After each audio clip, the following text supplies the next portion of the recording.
नमस्कार प्रिय विद्यार्थियों। आज की क्लास में हम BA 6 सेमेस्टर हिंदी का बच्चों जो पेपर आपका 1 है, इसका जो चैप्टर आपका जो 4 है, यूनिट आपका जो 4 है, इसको आज हम बच्चों पूर्णतः कंप्लीट करा रहे हैं।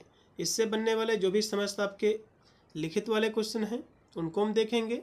उसी के बाद में जितने भी MCQ क्वेश्चन होंगे बच्चों वे भी हम साथ में करा देंगे, ठीक है।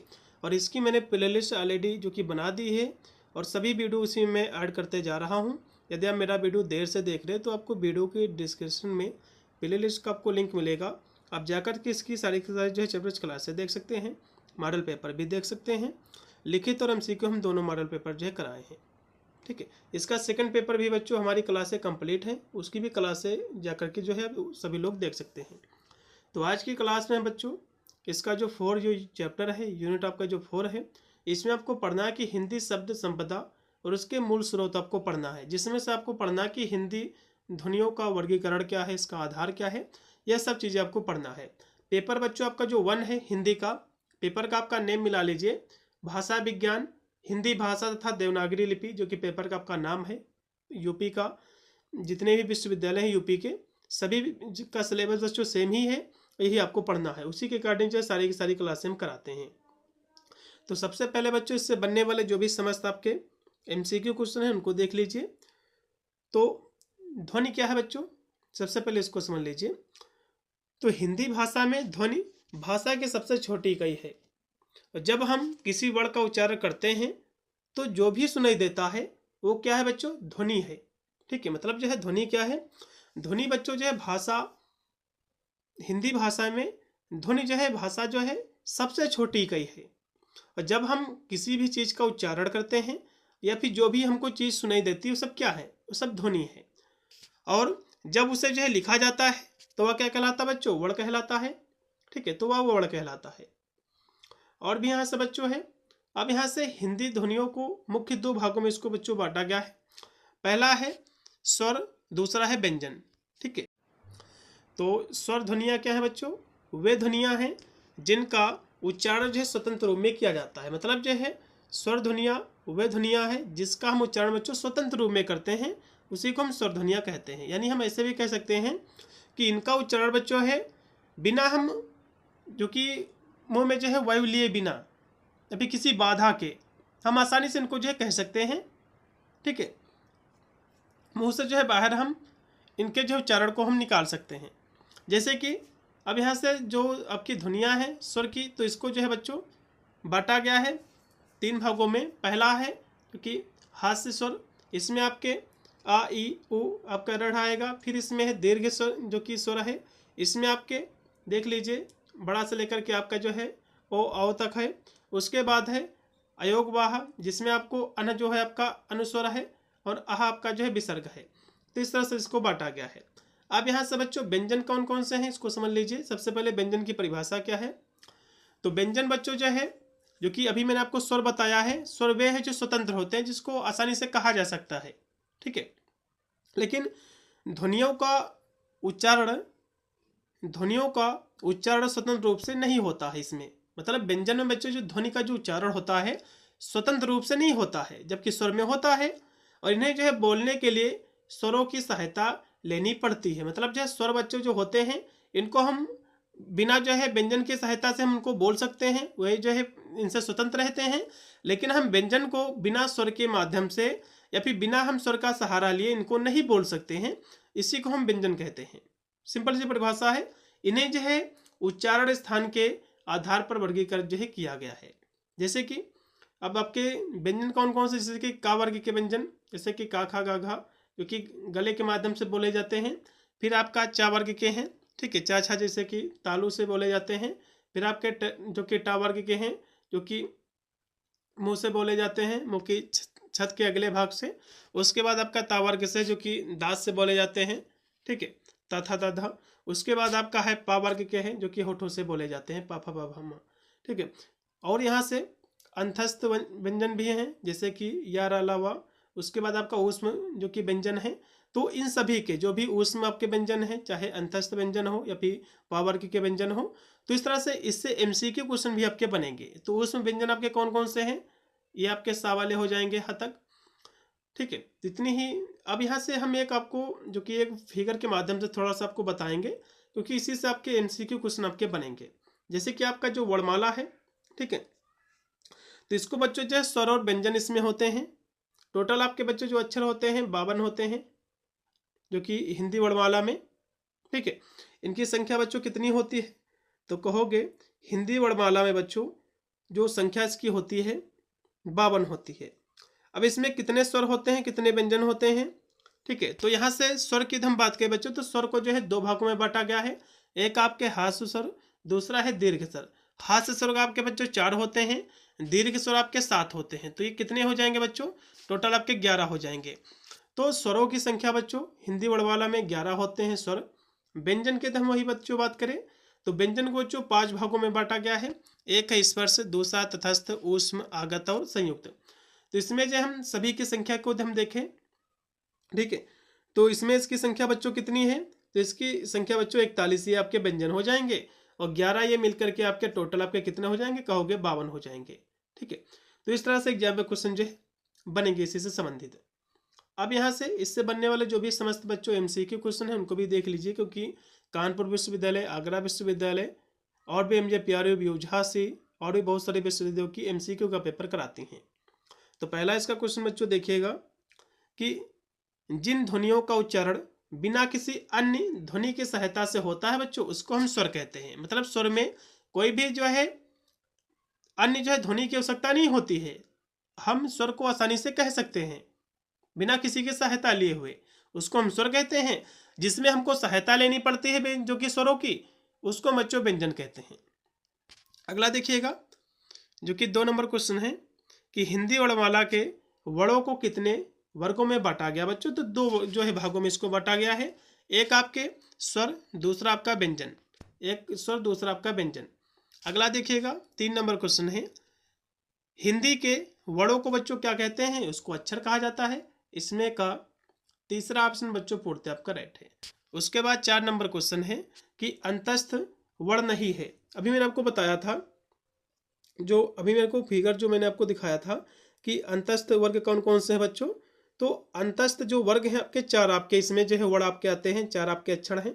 कौन कौन से, या है, आपका रा है, और जो है ला है, और आपका वा है, ठीक है। ये आपके क्या है, अंतस्थ आपके जो है व्यंजन है। कौन से हैं, अंतस्थ आपके व्यंजन हैं, ठीक है। तो इसमें कौन सा नहीं बच्चों, तो या, वा भी है, ला भी है, लेकिन पा बच्चों नहीं है, इसलिए इसमें का चौथा ऑप्शन। मैंने अभी आपको जो व्यंजन की जो ध्वनियाँ बताई हैं, चाहे आपके का वर्ग के हो, या फिर चा वर्ग के हो, या फिर टा वर्ग के हो, या फिर ता वर्ग के, या फिर पा वर्ग के हो, और इसमें मैंने आपको ऊष्म व्यंजन और जो है अंतस्थ व्यंजन, ये सभी मैंने आपको बताए हैं। तो उसी से संबंधित आपका एक क्वेश्चन बना था। अब बच्चों यहाँ से 5 नंबर आपका क्वेश्चन है कि ऊष्म व्यंजन का कौन सा बच्चों वर्ण नहीं है, आपको बताना है। तो ऊष्म व्यंजन आपके कौन कौन से बच्चों हैं, तो इसमें सा वर्ग के आपके हो जाएंगे, ये वाला आपका सा हो जाएगा, पिछड़ा सा आपका सादा वाला सा हो जाएगा, फिर आपका ह हो जाएगा। तो इतने 4 अक्षर आपके ऊष्म आपके वर्ण हैं। तो इसमें कौन सा बच्चों नहीं है, तो इसमें तीनों सा आपके हो जाएंगे, लेकिन जो है आपके जो है टाप का नहीं होगा, इसलिए इसमें का चौथा बच्चों पूर्णतः आपका राइट होगा। उसके बाद आपका है 6 नंबर क्वेश्चन है कि स्वर की विशेषता नहीं है। तो कौन सी इसमें के बच्चों स्वर की विशेषता नहीं है, तो स्वरों का स्वतंत्र उच्चारण किया जा सकता है, बिल्कुल, क्योंकि स्वर को हम स्वतंत्र इसका उच्चारण किया जा सकता है, किसी अन्य की आवश्यकता नहीं होती इसको बोलने में। और सभी स्वर बच्चों जो है अल्प प्राण होते हैं, बिल्कुल होते हैं। सभी स्वर बच्चों जो है अक्षरिक होते हैं, बिल्कुल होते हैं। अक्षरिक तो होते ही हैं, ये भी सही है। चौथा देखिएगा स्वर जो है घर्षण के साथ मुंह से बाहर निकलते नहीं भैया, घर्षण के साथ नहीं निकलते, क्योंकि स्वर को हम स्वतंत्र बोल सकते हैं। तो ये बच्चों गलत हो जाएगा इसमें का चौथा। फिर आपका 7 नंबर क्वेश्चन है कि ए स्वर ध्वनि का उच्चारण होता है, ठीक है। तो कंठ जो है तालव्य के रूप में, इसमें का तीसरा। अगला क्वेश्चन फिर आपका है ई स्वर ध्वनि का उच्चारण होता है, तो ये भी इसी में होता है, ठीक है। अगला देखिएगा कि स्वर ध्वनि है तो अर्ध जो है विवृत है। उसके बाद आपका 10 नंबर क्वेश्चन है कि अस्वर ध्वनि में जीव की स्थित होती है, तो कैसी स्थित होती है आ में, ठीक है, आपको बताना है। तो मध्य होती है इसमें का पहला है। फिर एक स्वर की विशेषता है, ठीक है, स्वर की विशेषता है, तो सभी स्वर जो है अल्पप्राण होते हैं, बिल्कुल इसमें का तीसरा लगाइएगा। अब बच्चों 12 नंबर आपका जो क्वेश्चन है कि व्यंजन को कितने आधार पर वर्गीकृत किया गया है बच्चों, तो 2 आधार पर। कौन कौन से 2 आधार पर बच्चों इसको वर्गीकृत किया गया है? एक बच्चों उच्चारण के आधार पर इसको वर्गीकृत किया गया है, दूसरा इसको प्रयत्न के आधार पर वर्गीकृत किया गया है, प्रयत्न, ठीक है। अब यहाँ से अगला क्वेश्चन देखिएगा कि प्रयत्न के आधार पर व्यंजन का विभाजन कितने भागों में हुआ है, ठीक है, आपको ये बताना है। प्रयत्न के आधार पर व्यंजन का विभाजन बच्चों कितने भागों में हुआ है, आपको ये बताना है। तो ये बच्चों जो है 2 आधार पर हुआ है, इसमें का तीसरा। अगला क्वेश्चन भी आपका 14 नंबर है कि व्यंजन के अभांतर और बाह्य विभाजन का आधार क्या है, तो प्रयत्न के आधार पर है। उसके बाद आपका कि अर्धस्वर है, तो या और जो है वह आपके अर्धस्वर आपके हो जाएंगे। उसके बाद है कि पार्श्विक व्यंजन क्या है, आपको बताना है, तो ला आपका हो जाएगा। उसके बाद है लुंथिक व्यंजन कौन सा है, लुंथित व्यंजन कौन सा है, तो आपका रा हो जाएगा। उसके बाद है पराकंपित व्यंजन किस कहते हैं, तो रा को कहते हैं। उसके बाद है कि जिन वर्णों के उच्चारण में वायु जो है रुककर या घर्षण के साथ बाहर निकलते हैं, तो उनको बच्चों हम व्यंजन कहते हैं, ठीक है। अगला देखिएगा कि हिंदी में स्वरों के मूलतः कितने भेद होते हैं, तो 2 इसके भेद होते हैं। उसके बाद के उच्चारण में लगने वाले समय की दृष्टि से स्वर के भेद कितने हैं बच्चों, 2 हैं। अगला देखिएगा कि जिन स्वरों के उच्चारण में कम समय लगता है तो उन्हें क्या कहते हैं, उसको हम हास्य स्वर कहते हैं, इसमें का तीसरा। फिर है कि फिर इसमें आपका दिया हुआ कि श्वास की मात्रा के आधार पर व्यंजन के कितने भेद हैं, जिसके 2 भेद हैं। उसके बाद की ऐसी ध्वनियाँ जो ना स्वर है ना ही व्यंजन है, तो ये बच्चों क्या कहलाती हैं, ठीक है, तो इसको बच्चों हम जो कि अयोगवाह कहते हैं, ठीक है, इसको हम बच्चों अयोगवाह कहते हैं, क्योंकि ये जो वर्ड होते फिर जो शब्द होते हैं, ठीक है, इसमें कौन कौन से आपके आते हैं, इसमें अनुस्वर आपका आ जाएगा, अन आपका आ जाएगा, और आपका जो विसर्ग है अन आपका आ जाएगा, ठीक है। अगला देखिएगा कि अनुस्वर का अर्थ क्या होता है, तो बच्चों स्वर के बाद आने वाला। उसके बाद है उच्चारण अवयव मुख विवर में जब किसी स्थान विशेष का स्पर्श करते हैं तो ऐसे व्यंजन क्या कहलाते हैं बच्चों, तो स्पर्श कहलाते हैं, यहाँ पर स्पर्श की बात आएगी। फिर है 37 नंबर क्वेश्चन की जिन व्यंजनों का उच्चारण करते हुए वायु स्थान विशेष पर घर्षण करते हुए निकलती है, तो घर्षण करते हुए निकलेगी तो बच्चों ये संघर्षी व्यंजन कहलाएगी। अगला देखिएगा तो हिंदी की उत्पत्ति के आधार पर बच्चों शब्द जो हैं इसके जो प्रकार हैं, 4 इसके प्रकार हैं, कौन कौन से, तत्सम, तद्भव, देशज, विदेशज, ठीक है। अगला देखिएगा कि जिन स्वरों की उत्पत्ति बिना किसी दूसरे स्वर के होती है तो वे बच्चों क्या कहलाते हैं, तो मूल आपके स्वर कहलाते हैं, इसमें का दूसरा है। फिर है अनुनासिक नहीं है, तो क्या नहीं है, तो बच्चों का नहीं है। उसके बाद देखिएगा कि व्यंजन में प्रत्येक वर्ण का दूसरा व चौथा जो वर्ण होता है महाप्राण कहलाता है। फिर है आपका 32 नंबर कि व्यंजन में प्रत्येक वर्ण का प्रथम और द्वितीय व पंचम वर्ण को जो है क्या कहा जाता है, तो अल्पप्राण कहा जाता है, इसमें का तीसरा। फिर है कि अंतस्थ व्यंजन होते हैं, अल्पप्राण होते हैं, इसमें का तीसरा। फिर कौन सा कथन बच्चों इसमें का सत्य है, तो प्रत्येक वर्ण का दूसरा चौथा वर्ण अल्पप्राण होता है, बिल्कुल इसमें का तीसरा। फिर कौन सा इसमें का बच्चों कथन सत्य है, तो इसमें जो चौथा ऑप्शन है पूर्णतः आपका राइट हो जाएगा। फिर आपका है कि कौन सा सुमेलित सही नहीं है बच्चों, तो पार्श्विक व्यंजन का है, ये बच्चों नहीं होगा क्योंकि का वर्ग आपके व्यंजन होते हैं, ठीक है। इसमें का जो राइट आपका विकल्प बच्चों हो जाएगा इसमें का चौथा, ठीक है, क्योंकि ये पार्श्विक व्यंजन आपके नहीं होंगे।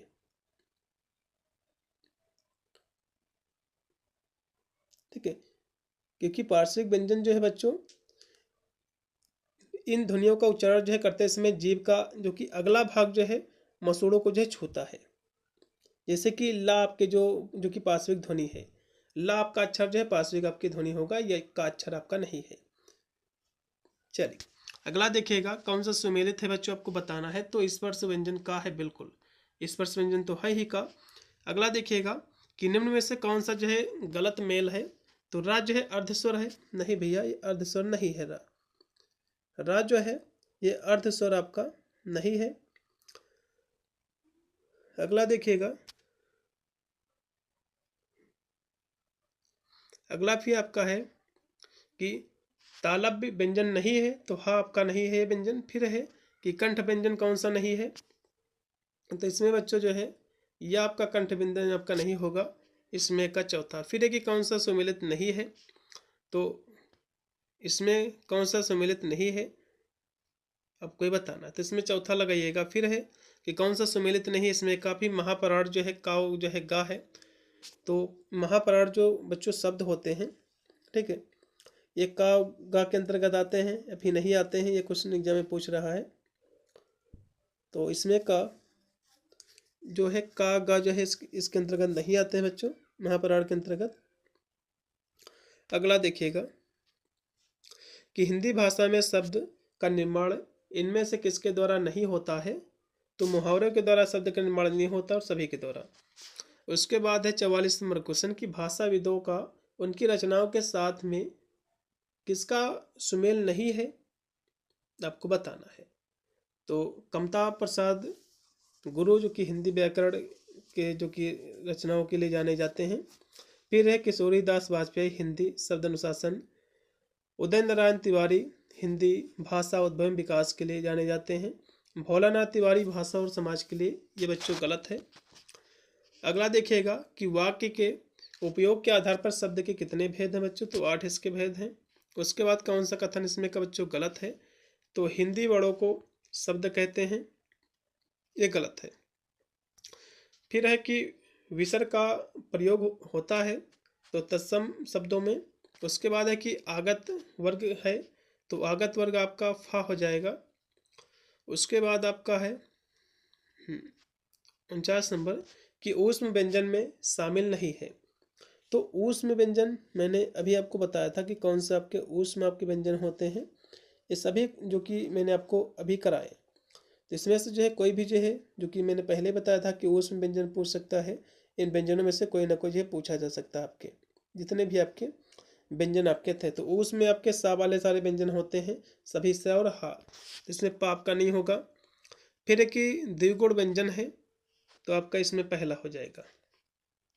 तो ये थे बच्चों आपके 50 क्वेश्चन जो कि इसी में थे। थोड़ा जो कि ये व्याकरण से संबंधित था, तो इतना हम विस्तार से क्लास विशेष कराए नहीं, लेकिन आपको जो भी समझते थोड़े इसमें क्वेश्चन थे MCQ, वो मैंने आपको करा दिए हैं, और इन्हीं से बाहर आपका कोई भी क्वेश्चन आपका नहीं आएगा। और इसका जो बच्चों चैप्टर आपका जो इसका 5 है, अभी हमारी कल क्लास आ जाएगी, और बहुत ही शीघ्र इसका हम पूरा का पूरा सिलेबस हम कंप्लीट करा देंगे। उसके बाद इसके हम मॉडल पेपर लिखित और MCQ उन पर भी जो हम चर्चा करेंगे। सभी लोग चैनल से जुड़े रहिएगा, हर एक वीडियो का नोटिफिकेशन आपको मिलता रहेगा। मिलता है वीडियो के लिए, तब तक सभी को thank you for watching this video.